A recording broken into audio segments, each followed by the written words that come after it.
en Psicópatas, y dice lo siguiente: cientos de miles de psicópatas viven, trabajan y rezan con nosotros, tu jefe, tu amigo, tu madre, y es posible que sigan un camino hacia la destrucción sin tener ninguna conciencia de ello. Y todavía más preocupante, dice el experto, ni siquiera Bob Hare sabe muy bien qué hacer. ¿Es verdad eso? Desde luego. Es completamente cierto. Los psicópatas son muy buenos manipuladores y nosotros los consideramos astutos e ingeniosos, ya que pueden engañar a otros. Incluso cuando se es experto en la materia, es fácil que te engañen y se salgan con la suya. ¿A ti te han engañado alguna vez? Muchas veces. Gracias a tus investigaciones y a la de otros colegas tuyos, ahora distinguimos claramente entre los criminales y delincuentes que son psicópatas por un lado, de los que no lo son. Como características de los psicópatas, mencionas la falta de empatía, el no ser capaces de ponerse en el lugar de los demás, y la falta de conciencia o de remordimiento. ¿Cómo podríamos explicar a la audiencia lo que quieres decir exactamente? ¿Falta de empatía y falta de conciencia? Hay muchos casos donde se puede ver la falta de empatía. Esto sucede cuando no se es capaz de ponerse en el lugar de la otra persona, pero más de forma emocional que intelectual. Es decir, que un psicópata puede entrar en tu cerebro e intentar imaginarse lo que tú piensas. Sin embargo, nunca podrá comprender cómo te sientes. Un ejemplo similar es intentar explicarle los colores a un daltónico. ¿Cómo se puede explicar la empatía y las emociones a un psicópata? Un psicópata puede llegar a relacionarse social o intelectualmente, pero ven y tratan a las personas como objetos. Es muy difícil de explicarlo, ya que la gente cree que todos, como seres humanos que somos, debemos pensar y sentir de la misma manera, y no es así. Es muy sorprendente, ya que nos imaginamos que los policías, que están en contacto permanente con asesinos, violadores, saben distinguir quién es un psicópata tan pronto como lo ven, y en realidad no es así. Hay un caso en Estados Unidos en el que un hombre era sospechoso de haber matado a 8 mujeres. Le iban a condenar por el asesinato de 3 mujeres, aunque sospechaban que había cometido el mismo crimen más veces. Lo que hacían era decirle: John, piensa en la familia de estas mujeres, piensa en lo que están sufriendo, confiésalo y limpia tu conciencia. Y como era un psicópata, estaba sentado pasándoselo en grande y haciendo con los inspectores todo tipo de juegos mentales. Pero el hombre finalmente confesó. Y lo hizo porque dejaron de apelar a su sentido de lo bueno y lo malo, ya que no lo tenía, o a su sentido de conciencia, que tampoco tenía, ni a su sentido de la empatía, que era irrisorio. Y empezaron a apelar a su sentido de la grandiosidad. Es decir, que empezaron a contarle que otro asesino en serie había matado a 30 o 35 personas y que él solo había matado a 3. Pero si conseguía 7 más, ya tendría 10, y que esto haría que subiera de categoría. Y acabó confesando. Bob, hay una cosa terrible en lo que dices. No puedo decir que he disfrutado leyendo tus libros. Son buenísimos, pero Dios mío, lo he pasado bastante mal. El hecho de que, aunque digamos que no son de nacimiento, pero se desarrolla la psicopatía muy pronto en la vida. Quiero decir que la psicopatía no es algo que se desarrolla en la adolescencia o más tarde, cuando uno tiene 30 años, sino que aparece ya desde los 3 o de los 5 años. Y lo que todavía es más angustioso es que dices que tiene muy poco que ver con el tipo de familia en el que uno ha vivido. Creo que para la mayoría de personas, el entorno en el que crecen les influye mucho. Pero en el caso del psicópata, la naturaleza les ha ofrecido algo ligeramente diferente del resto de nosotros. Y parece ser que las fuerzas normales de socialización que moldean nuestra personalidad, de ser más sociales y de llegar a ser mejores ciudadanos, no funcionan con un psicópata. La cuestión es por qué no. Ya que un psicópata puede venir de cualquier familia, buena o mala. ¿Es exclusivamente un problema de genética? No. ¿Es un problema del entorno? No. Debe haber una interacción, y el papel que juegan y cómo contribuyen esos dos elementos todavía está por explicar. Pero una cosa que puedo decir es que el psicópata, una persona que desde muy pronto tiene unas características personales como son la falta de miedo o la falta de ansiedad, el gusto por una vida fácil y la tendencia a ser impulsivo, estos individuos no pueden ser inhibidos o formados por el entorno de la misma manera que lo serán las personas normales. Antes del siglo XX estaban entre los llamados alienados, es decir, los apartados de la sociedad y también de su propio yo, de su auténtica naturaleza. Hoy a los psicópatas no se les puede considerar enfermos mentales. Se ha aceptado designar a la psicopatía como un trastorno de la personalidad. Frente a una persona afectada por ansiedad o por depresión, cuyas emociones están amplificadas, el psicópata se caracteriza por una falta del control de las suyas. En realidad parece que no pudiera sentir o manejar sus propias emociones, incluidas las de culpa o remordimiento. El psicópata es incapaz de empatizar y de establecer lazos afectivos con su entorno. Todo ello le lleva a cometer sus impulsos pasando por encima de cualquier norma social o moral.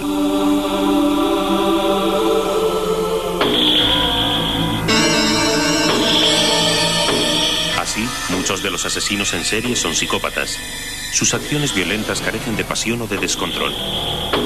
Suelen tener una gran capacidad de planificación y encuentran el placer en hacer daño y matar, no para liberar tensiones, sino como fuente misma de deleite.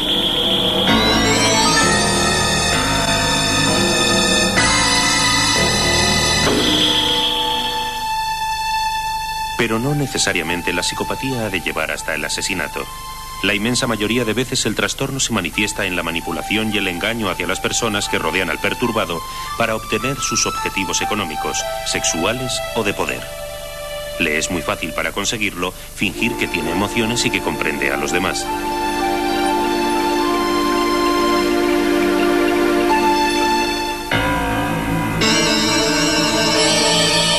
Las trayectorias de estos individuos dejan una cola de personas atormentadas, arruinadas, perseguidas, violadas o traumatizadas. Se apunta a que esa falta de emociones provendría de una diferencia en el sistema nervioso. Una falta de conexión entre el sistema límbico, la amígdala en particular, relacionada con las emociones y la agresividad, y la corteza prefrontal, que controla los impulsos emocionales del límbico. El origen de tal desconexión puede ser por lesión durante el desarrollo a causa de accidente o maltrato o por alteraciones genéticas. Pero para alcanzar el perfil del psicópata no parece suficiente esa predisposición biológica, sino que son determinantes las condiciones afectivas y familiares durante la infancia. El ambiente social y físico modulan la expresión del comportamiento del trastorno y llevarán al individuo a ser excesivamente egoísta o pasar a delinquir, a torturar, a manipular o a veces incluso a matar. A pesar del dolor que provoca a su alrededor este trastorno, sigue fascinando a gran parte de la sociedad. Muchos encuentran un cierto placer en oír y ver acerca de la vida de los psicópatas, de sus conductas, y es fácil pensar que hay algo de ellos en cada uno de nosotros.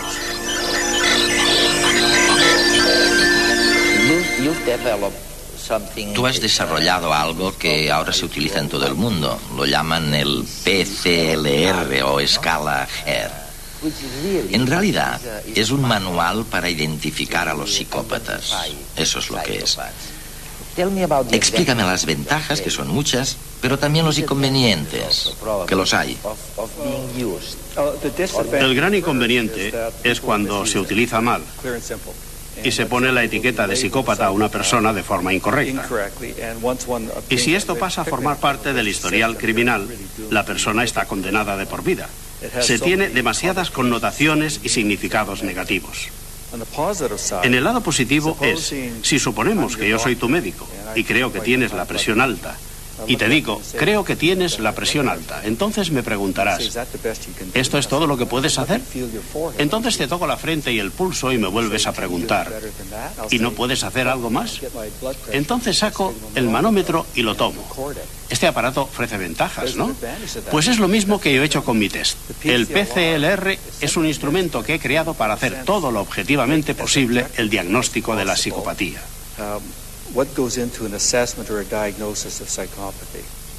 Y si aplicáramos la escala Hare en todo el mundo, llegaríamos probablemente a la cifra de 1% de la población total que padece psicopatía. El mismo índice que el de esquizofrenia, o incluso más, ¿no? De esto es lo que estamos hablando. Es muchísimo. En Estados Unidos eso quiere decir 2 millones de personas. Es más de lo que nos pensamos, y si piensas no solo en el número de casos, sino en su impacto. Si piensas a la cantidad de personas que afecta a la esquizofrenia, a la familia, a los amigos más próximos y a la propia persona a la que también crea un gran sufrimiento. Pero los psicópatas no sienten ninguna angustia personal. Ellos no tienen ningún problema. El problema lo tienes tú. Y durante el resto de sus vidas afectará a cientos y cientos de personas y quizá a miles. De manera que su impacto en la sociedad está fuera de todas las proporciones, más allá del número de casos. Es increíble, ¿no? Vamos a intentar encontrar algún motivo que explique eso. Vamos a analizar el cerebro, por ejemplo, porque sé que en una investigación que habéis estado haciendo, resulta que tienen un cerebro extraño. Creo que no es en relación a la estructura, que es la misma que la de la gente normal, pero su funcionamiento es de una manera diferente. Y en los últimos 8 o 9 años hemos estado analizando cómo funciona su cerebro. Y podemos establecer las partes que están activas cuando la gente procesa ciertas tareas o cierta información. Uno de los hallazgos más significativos es que mientras un psicópata intenta analizar algo que contiene una carga emocional, ya sean fotos o palabras, las partes del cerebro que se activan no son las mismas que la que se activa en la mayoría de personas. Lo que estás diciendo es que si le mencionas a un psicópata una emoción negativa, como la violación, parece ser que las áreas del cerebro que procesan este material son distintas a las de los demás. En efecto, y de hecho lo que sucede es que si a un psicópata le mostramos la palabra violación en la pantalla del ordenador, la trata como una palabra neutra, como las palabras mesa, silla o árbol. Parece ser que hay muy poca diferencia en la forma que responden o en las partes del cerebro que se activan. Esto es muy curioso. ¿Por qué es así? Tenemos los resultados de varios experimentos en los que enseñamos imágenes muy desagradables, como escenas de crimen, y las tratan a nivel de funcionamiento del cerebro, como si estuvieran mirando algo normal y corriente, como a un perrito o a un árbol. También hemos descubierto que hay partes del cerebro que no activan, y son las partes del cerebro asociadas al procesamiento de emociones, el sistema límbico, el cerebro emocional, como se le llama popularmente. O sea, lo analizan lingüísticamente, no emocionalmente. El psicólogo Robert Hare es el creador del examen psicológico más utilizado del momento para identificar a psicópatas, la escala Hare. En este método se evalúa si un individuo cumple algunos de los 20 criterios establecidos en la escala Hare. Estos criterios no son más que rasgos característicos de la personalidad psicopática. Algunos ejemplos de ellos son la falta de empatía, el encanto superficial o un egocentrismo extremo. Para llevarla a cabo, el paciente es sometido a un cuestionario estructurado.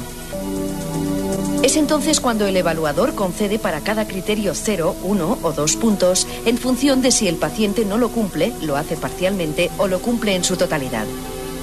Tras el test, el evaluado adquiere una puntuación final que varía de 0 a 40, considerándose psicópatas a los individuos con calificaciones superiores a 30. Recientemente se ha desarrollado una nueva prueba para detectar si la percepción de la violencia varía entre criminales psicópatas y aquellos que no lo son.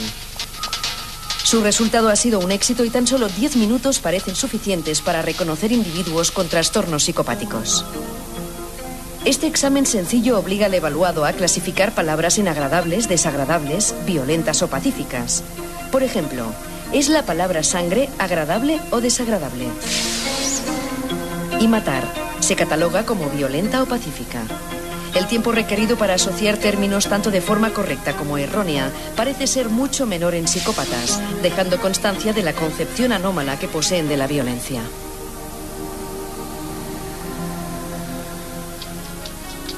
Nuevas técnicas en el campo de la visualización cerebral, como la resonancia magnética, han permitido relacionar la conducta psicopática con defectos biológicos. Así, la corteza prefrontal, vital para gestionar los impulsos, presenta una reducida actividad.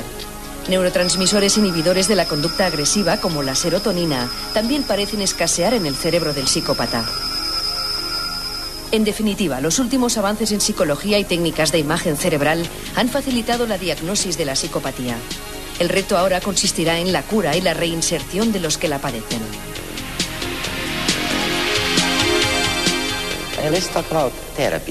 Hablemos de las terapias, porque hay de nuevo algo increíble y fascinante. Tú dices que nos olvidemos de los programas de rehabilitación para estas personas, porque muy probablemente funcionan al revés. Esta gente aprende cómo engañar. De manera que lo mejor es, no utilizar los programas convencionales de rehabilitación. Oye, ¿cómo les decimos esto a los jueces y a los encargados de custodiarlos en las cárceles y a los profesores que hablan y enseñan de estos temas? Tienes razón. Los programas tradicionales de rehabilitación ayudan muy poco a los delincuentes psicópatas. Y existen estudios que demuestran que delincuentes que siguieron estos programas acabaron cometiendo crímenes más graves que si no se hubieran tratado. No es que el programa empeorara la situación, es que el programa no era el adecuado y todo lo que hicieron es aprender nuevas formas de manipular a las personas. Pero no quiero que tú o la audiencia tengan la impresión de que no hay nada que se pueda hacer, porque hay varios países como Nueva Zelanda, el Reino Unido y Canadá, donde están trabajando con programas diseñados específicamente para estos individuos. Uno de mis colegas y yo estamos trabajando en un nuevo programa que apela no a su sentido de la conciencia o su falta de empatía, sino que se basa en el comportamiento, sus maneras. Queremos cambiar el comportamiento. Es muy difícil, pero hay que probarlo, ya que lo único que hacemos ahora es encerrarlos. A mucha gente les gusta esto. A los psicópatas, como no se les puede hacer nada, se les encierra. Pero esto presenta un peligro para todos. Lo que queremos hacer es presentar unos programas adecuados que logren reducir la propensión a la violencia. Bueno, oye, la última pregunta es casi relevante dentro de este contexto, porque lo que te iba a preguntar es ¿por qué tú has tardado tanto y los demás habéis tardado tanto en diferenciar el comportamiento de los psicópatas del resto de los criminales? ¿Por qué os ha tomado tanto tiempo? La pregunta no es irrelevante y de hecho es una pregunta muy importante. Me gustaría tener una buena respuesta, pero solo te daré algunas ideas. Tendemos a pensar que las otras personas piensan de la misma manera que nosotros y nos gusta creer que la gente es buena. Que son inherentemente buenos. Pensamos que si se les da una oportunidad todo irá bien. Algunas personas creen que si les damos un cachorro de perro, un abrazo y un instrumento musical ya estarán bien. No estarán bien. Esto es parte del problema. No todo el mundo es inherentemente bueno. Esto es difícil de aceptar. No es que sean inherentemente malos, es que algunas personas son más difíciles de socializar que otras. Y los psicópatas se encuentran entre los que son más difíciles. Pero uno de los problemas que existen para tratar esta enfermedad en concreto es que es difícil reconocerlos.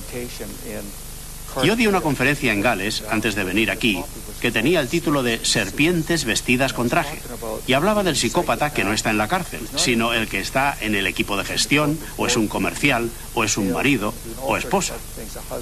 Son personas que no reconocemos, pero las víctimas sí las reconocen. Normalmente cuando acabo de dar una conferencia me dicen cosas como: acabas de describir a una persona que está en mi vida pero que no está en la cárcel. Los gobiernos y la sociedad quieren una salida fácil. Y una salida fácil es decir que todos estos problemas son económicos o sociales. Si invirtiéramos más dinero todo el mundo estaría bien, pero esto no es así. En un mundo perfecto el psicópata también sobresaldría, ya que sería el depredador, porque eso es lo que hacen, se aprovechan de las personas. Podemos tener una utopía perfecta y seguiría habiendo psicópatas. Y esto es políticamente incorrecto. Sí, y no nos gusta utilizar el término psicópata, aunque están en todas las áreas donde se puede obtener algo. Desde pozos con agua, tierras de labranza, o allá donde haya poder o prestigio. Donde se pueda obtener dinero habrá un psicópata bien vestido e inteligente que le atrae estas cosas y que lo hará muy bien para conseguirlo. De manera que hay muchas áreas, negocios, política, en las que el psicópata inteligente encontrará un hogar muy confortable.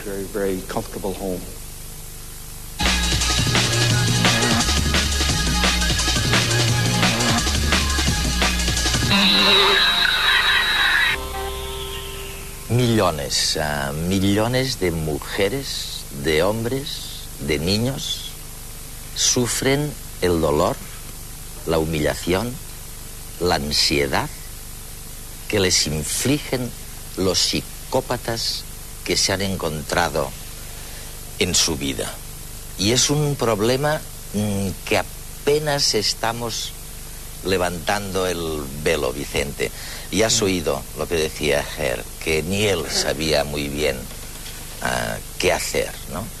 Claro, porque los psicópatas en buena medida no manifiestan su comportamiento de manera pública, salvo que sean criminales, se les capturen y se les diagnostique como tales. Un número muy importante de psicópatas, probablemente la mayoría, están integrados. Es decir, han tenido la oportunidad de vivir en un ambiente donde se han socializado, donde han hecho sus estudios con mayor o menor fortuna y están aceptados como personas, entre comillas, normales. Pero claro, la psicopatía incluye una personalidad muy especial y es justamente la razón por la que millones de personas, como tú has dicho, pueden estar afectadas por su contacto con ellos. Oye, pero Luis, tú tratas sobre todo otro tipo de delincuencia o digamos de disturbio. Sí. Que son los violentos, ¿no? Los grandes asesinos. Sí. ¿En qué diferenciáis? ¿Por qué el psicópata es un caso tan especial? ¿Qué es lo que le distingue de otros delincuentes? Sí, pues es un tema de... Bueno, los delincuentes pueden ser de varios tipos, ¿no? Entre ellos están los psicópatas, diríamos, el principal componente de la delincuencia es la psicopatía. Luego está los sociópatas, que tienen problemas sociales. Gente con marginación, con otros problemas, gente con toxicomanías. Pero yo diría que el principal, el grueso de la delincuencia está precisamente en los psicópatas y en los trastornos de personalidad. Ahora, ¿por qué hay psicópatas que son tan graves, tan acusados, mientras que otros pueden llevar, como ha dicho Vicente, una vida social más o menos normalizada? Pues la diferencia es una diferencia de cantidad. Es decir, hay psicopatines y psicopatones, ¿no? Como se dice vulgarmente. Es decir, hay personas que su tendencia a la agresividad es tan elevada y que tienen tanta dificultad para controlar los impulsos que pueden llegar a matar. Pero yo le he oído decir a Vicente que tus psicopatines pueden ser más psicopatones. Claro, claro, porque es muy importante, efectivamente, Eduardo, es muy importante cuál es el lugar que ocupen en la jerarquía social. Es decir, lo que dice Luis es verdad desde el punto de vista del ciudadano corriente. Una persona que tenga un grado muy elevado de agresividad, de necesidad de estímulos, de necesidad de dominio para sustituir su ausencia de emociones, pues tiene más probabilidad de convertirse en un gran asesino. Son los asesinos que él ha estudiado en su libro de Asesinos en Serie. Sí. Pero aquellas personas, como analizo también en mi libro, El psicópata, aquellas personas que pueden llegar a ocupar puestos altos en la jerarquía, por ejemplo, del ejército, de la policía, de la política, del mundo de las finanzas, pueden causar auténticos estragos. Por ejemplo, gente como Milosevic, como Saddam Hussein, probablemente sean personas con un diagnóstico de psicopatía. Esta gente ha llevado la ruina, a la destrucción y a la muerte a millones de personas. Y en la historia tenemos casos así. Entonces, el psicópata integrado, en la medida en que controle su agresividad, si no es un estadista o alguien muy importante, es verdad que no matará, pero puede humillar, puede causar mucho mal. Destruir, puede... Y una cuestión muy importante es que, mientras que el asesino en serie al final es capturado después de haber matado un número determinado de personas, muchos de los abusadores de niños, de los maltratadores de mujeres, muchos de los que están cometiendo delitos ocultos que difícilmente salen a la luz, pueden probablemente tener una personalidad así. Oye, pero vamos a ver, porque a mí lo que me asombra de este tema es que lo que estáis sugiriendo es que las personas no son inherentemente buenas. O sea, vosotros lo que estáis diciendo es que hay unos personajes que no tienen conciencia ni compasión y que a lo mejor proceden de un ambiente familiar perfectamente estable, que no hay, que ni son pobres ni son, de una raza maltratada. Exacto. Y luego me lo ponéis peor porque me estáis diciendo con Her que no hay nada que hacer. O sea que a este señor que no tiene conciencia, que me oigan los funcionarios de las cárceles y de los ministerios y las familias anonadadas por este tema, que me oigan porque estáis diciendo que no hay manera de devolverle ni la conciencia ni la posibilidad de empatía, de ponerse en el lugar de los demás. Vamos a ver, yo creo, Eduard, que la ciencia ha demostrado hasta ahora sobradamente que el ser humano no nace ni bueno ni malo, nace con unas propensiones o unas tendencias que, si no se canalizan bien, pueden llegar a una agresividad y a un comportamiento explotador de los demás. Pero dado que podemos socializar, dado que podemos desarrollar una cultura, hemos creado una moral y una ética para regirnos, y los sentimientos podemos canalizarnos para fomentar ese potencial de solidaridad que también tiene el género humano. Ahora bien, los psicópatas representan el lado más oscuro del ser humano, puesto que estas personas, por las razones que sean, se revelan como necesariamente depredadores del resto de la especie. Es como una parte de nuestra naturaleza que no tiene esa capacidad de desarrollarse para la causa, digamos, del bien, de la solidaridad, de la compasión, etc. Y esto precisamente es por lo que el psicópata es el ser humano más peligroso que existe, sin ninguna duda. Puede estar, en la medida en que su ambiente le provea de las satisfacciones necesarias, puede estar integrado y no ser especialmente peligroso, si a través de sus actividades y de las relaciones que tiene él se encuentra satisfecho. Pero ¿qué ocurre, como los casos que Luis analiza? ¿Qué ocurre si necesita algo que no le da a su ambiente de relaciones normales? Entonces se convierte en un asesino, en un depredador. Puede matar, puede violar, puede actuar sistemáticamente, o bien, si él está integrado, puede utilizar su enorme poder para causar mucho mal en esas esferas del poder a la que antes hacía referencia. Luis, ¿y tenemos algún indicio, quiero decirte, porque los especialistas, los neurólogos, los psiquiatras forenses, vuestra comunidad me está diciendo esto no surge de pronto a los 18 años o a los 20 años. De pequeño, a una edad muy tierna, sí, ahí sale. Pero antes de decir tengo un niño psicópata, ¿hay algún trastorno? Estoy pensando ahora en el déficit de atención con hiperactividad, por ejemplo, sí, que me diga, oye, trátalo corriendo porque esto pudiera dar lugar más tarde a un psicópata. Sí, efectivamente. Se ve que ya desde la tierna infancia que un niño puede ser psicópata. Hay unos indicadores de riesgo, o factores de riesgo que pueden llevar a una persona luego a ser agresiva y conflictiva. Por ejemplo, los problemas en el parto, es decir, los partos con hipoxemia, con problemas de falta de oxígeno en el parto, los malos tratos infantiles, sobre todo, que generan pues problemas de cortisona, hay un aumento de cortisona en la sangre, un niño que hasta los 3 años ha sido maltratado por sus padres, este aumento de cortisona lesiona las neuronas y este niño seguramente tiene más dificultad para controlar los impulsos cuando sea mayor. Y también algunos niños presentan lo que tú has nombrado muy bien, Eduardo, que se llama trastorno de hiperactividad con déficit de atención, que son niños muy inquietos, son niños que tienen mucho fracaso escolar, porque les cuesta mucho concentrarse, se están moviendo continuamente, están tocando las cosas de la escuela, robando objetos de los demás, etc. Entonces, estos niños tienen un cierto riesgo, no de ser psicópatas, sino de padecer con posterioridad un trastorno de personalidad, dentro de los muchos tipos de trastornos que hay. Permíteme, lo interesante y lo problemático con respecto a la psicopatía es que en efecto ha comentado muy bien Luis cómo determinadas lesiones neurológicas pueden desarrollar pues una incapacidad posterior para aprender las normas, para relacionarse adecuadamente con la gente, etcétera. Pero todas estas personas de las cuales nos ha hablado Bob Hare, lo que mostramos es que su cerebro funciona de una manera diferente, pero no sabemos por qué. Oye, y cuando no funciona, pasa lo que pasa y la genética nos da una clave para ver quién lo hizo, ¿no? Quién era el asesino, y es el experimento de hoy en redes.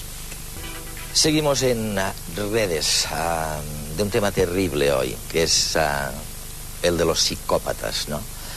Y no hemos tocado todavía un tema angustioso, que es qué pasa en los tribunales con unos personajes que, como decía Vicente, no está claro que tengan una lesión que les haga, que explique su comportamiento.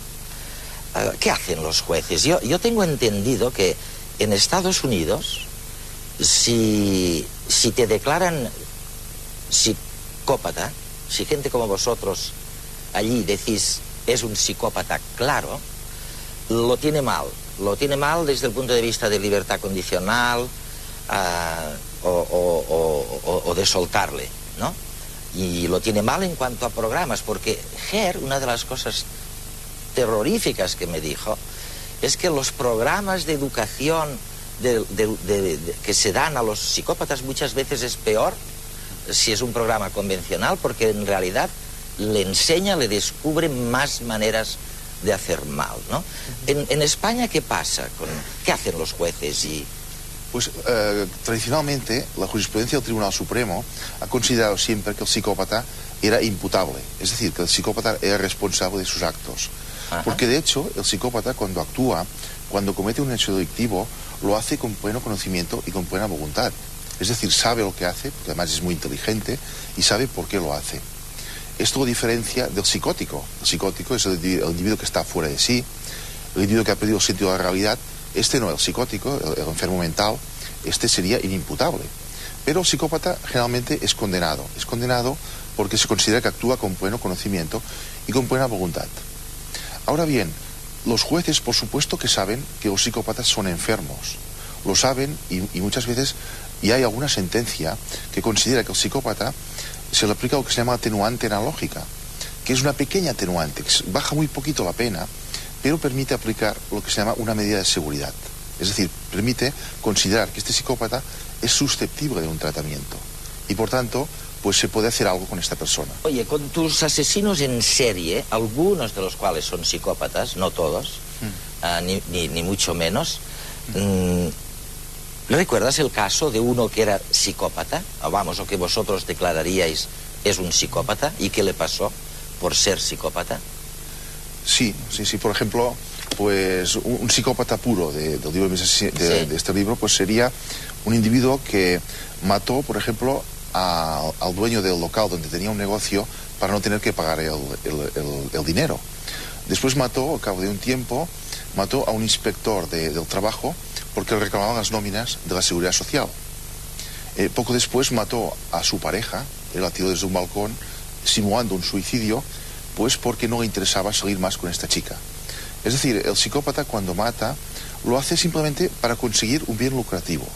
Lo hace por egocentrismo. ¿Y el juez qué hizo? O los tribunales, quiero decirte, lo consideraron un atenuante, un agravante, el que era psicópata, bueno, no lo dejaron... Este caso fue un caso muy atípico porque no se las pruebas no estaban bien hechas, hay que repetir el juicio, pero luego murió, este individuo murió porque fue asesinado después el propio psicópata, pero en general los jueces los condenan. Claro, lo condenan, pero es una forma, la condena es para proteger a la sociedad.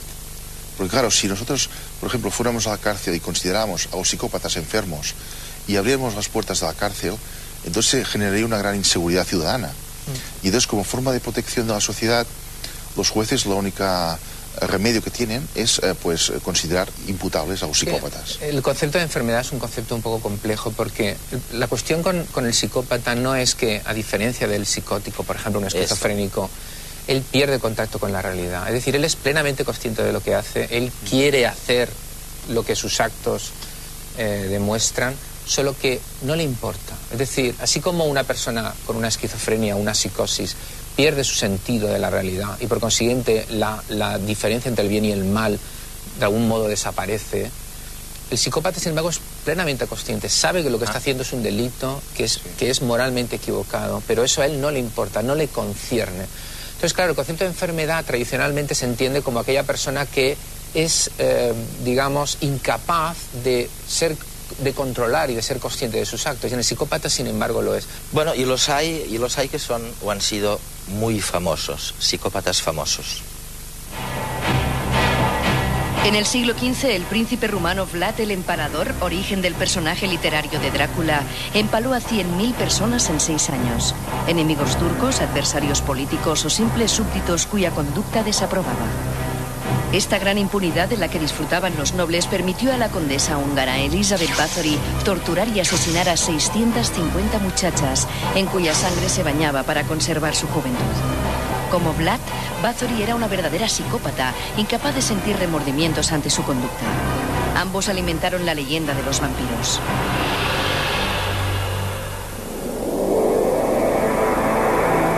El mito de los hombres lobo también se ha nutrido de asesinos sin conciencia. En el siglo XVI, 2 casos pasaron a la historia. Gilles Garnier y Peter Stube asaltaron a niños por los caminos de Francia y Alemania y los devoraban. Uno de ellos incluso llegó a matar a su propio hijo y comerse su cerebro. Ya en el siglo XX se han registrado casos similares. Durante la Segunda Guerra Mundial y en medio del caos urbano de Berlín, Georg Grossmann mató a más de 50 mujeres para vender su carne por las calles de la ciudad. Fritz Haarmann tuvo la misma idea, pero se inclinó más por los hombres, con los que mientras eran mordidos en la yugular, alcanzaba el orgasmo. Pero no todos los asesinos múltiples han sido tan sangrientos. Las mujeres suelen ser más refinadas. Existen numerosos casos de criadas y enfermeras aficionadas al veneno, capaces de asesinar a familias enteras, bien por quedarse con sus posesiones o por el misterioso placer de matar. Algunas incluso llegaron a acabar con sus propios hijos para cobrar sus seguros. La más célebre fue Louise Philippe, llamada la Duquesa de la Muerte, que además de matar a 2 de sus maridos, fue capaz de inducir al suicidio a 4 hombres perdidamente enamorados de ella. Pero sin duda los más célebres psicópatas están relacionados con crímenes sexuales. Jack el Destripador es el más conocido de todos, pero los ha habido mucho más prolíficos. En los años 70, Ted Bundy, el atractivo y culto universitario, violó y asesinó a 28 chicas antes de ser atrapado. Y John Wayne Gacy, que ejercía de payaso en fiestas para niños, torturó y mató a 33 chicos en el sótano de su casa. En Sudamérica, Pedro Alonso López llegó a violar y estrangular a más de 300 niñas. Las razones que se esconden detrás de estos instintos pueden ser muy variadas. Heinrich Pommerenke, tras ver la película Los 10 Mandamientos, sintió un impulso irrefrenable que le hizo atacar a más de 15 mujeres en solo un año. Y Charles Manson creyó leer en el disco White Album de los Beatles un mensaje apocalíptico que le impulsó a matar. A veces la soledad puede despertar ciertas mentes enfermas. Es el caso de Jeffrey Dahmer, el famoso carnicero de Milwaukee. Según su propia confesión, la falta de compañía le impulsó a coleccionar partes de sus víctimas para no sentirse tan solo. Para el psicópata, cualquier motivo es bueno para matar. Psicópatas famosos, yo sé que no acaban de tragar como yo, que no se puede hacer nada. Bueno, digamos que especialistas como Hare dicen yo no puedo devolver la conciencia al que no la tiene. ¿Qué más? Yo no puedo hacer que este señor sea compasivo y entienda el sufrimiento de los demás, se ponga en su sitio. Pero, dice el propio Herd, estamos empezando a poder tratar el comportamiento o digamos manifestaciones como la irritabilidad, ¿qué más? La impulsividad. Sí. Sobre esto podemos hacer algo, Luis, Sí. pero algo Bueno, como yo diría que sí. en los últimos años se están abriendo unos caminos interesantes en el tratamiento de la psicopatía. Uno es conductual y otro es farmacológico. Un tratamiento conductual, no sé si estás de acuerdo tú en esto, Vicente, pero que se está utilizando en Estados Unidos, es la disciplina, las técnicas de disciplina. Aunque esta disciplina está un poco pasado de moda a nivel docente, Sí. pero se ha visto que niños, delincuentes jóvenes, que se someten a un campamento de verano muy duro, que dura 6 meses, o sea, un campamento que dura mucho tiempo, no solamente es de verano, pero a un sistema de disciplina muy férreo, pues se ha visto que incluso un 70% de estos delincuentes habituales, cuando están sometidos a este régimen férreo de disciplina, dejan de delinquir. Y luego también se están empezando a investigar fármacos que pueden mejorar la conducta impulsiva, la conducta desadaptativa. Lógicamente no curan la psicopatía, pero son un tratamiento sintomático. Entonces, dentro de estos fármacos están los medicamentos que se dan para la esquizofrenia, los antipsicóticos, pero que se dan a dosis pequeñas. Medicamentos como la risperidona, la olanzapina, etcétera, se dan a dosis pequeñas. También se utilizan algunos medicamentos antiepilépticos, como carbamazepina, gabapentina, etcétera. Son medicamentos que pueden mejorar la impulsividad, O sea, pero no curar. La cuestión es, la psicopatía tiene dos grandes componentes. Un componente que tiene que ver más con la personalidad básica, que tiene que ver con las emociones, la conciencia, la insensibilidad ante las emociones, etcétera, y un componente conductual. Herd y la investigación actual lo que dice es: no podemos cambiar la personalidad básica de un psicópata. Si no tiene conciencia no la va a tener, si no puede sentir emociones humanas básicas no las va a tener.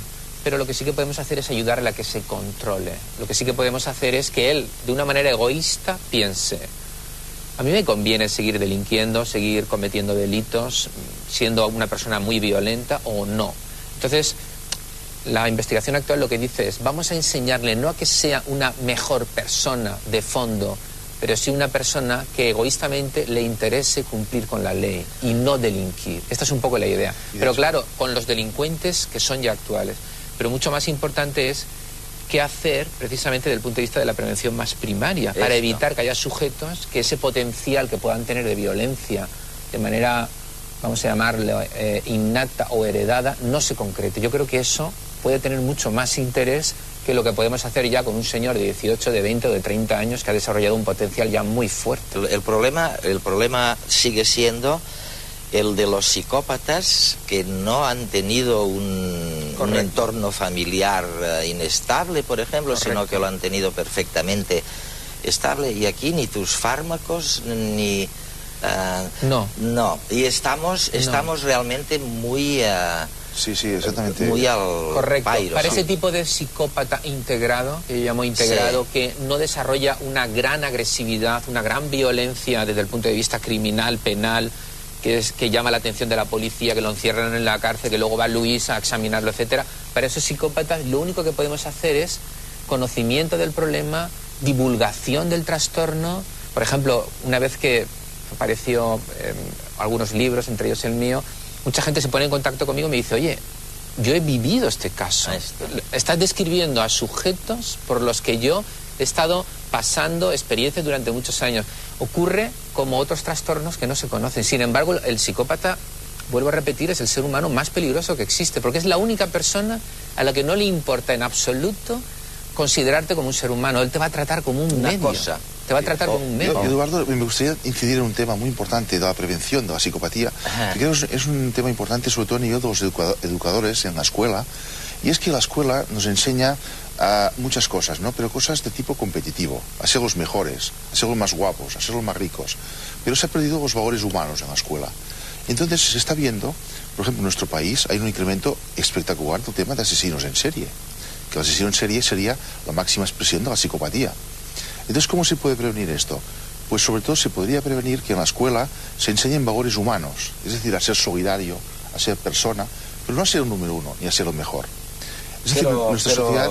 Pero el psicópata, eso s'enfix, como dicen los franceses. Esto agrava, yo diría que la sociedad competitiva agrava la psicopatía. Claro, yo creo que efectivamente lo que está comentando Luis es que una sociedad que exalta los valores de la psicopatía facilita el que la tendencia a la psicopatía se desarrolle y tenga un mayor caldo de cultivo. Oye, a lo mejor resulta que el mayor descubrimiento de la historia, el tema de la cuestión, que tenemos abierto en redes y que vamos a concluir ya la próxima semana y para pasar a otro concurso, a lo mejor será el día en que los neurólogos, los neurocientíficos nos descubran por qué estalla en edades tan tiernas la psicopatía y qué es lo que se podría hacer si se puede hacer algo.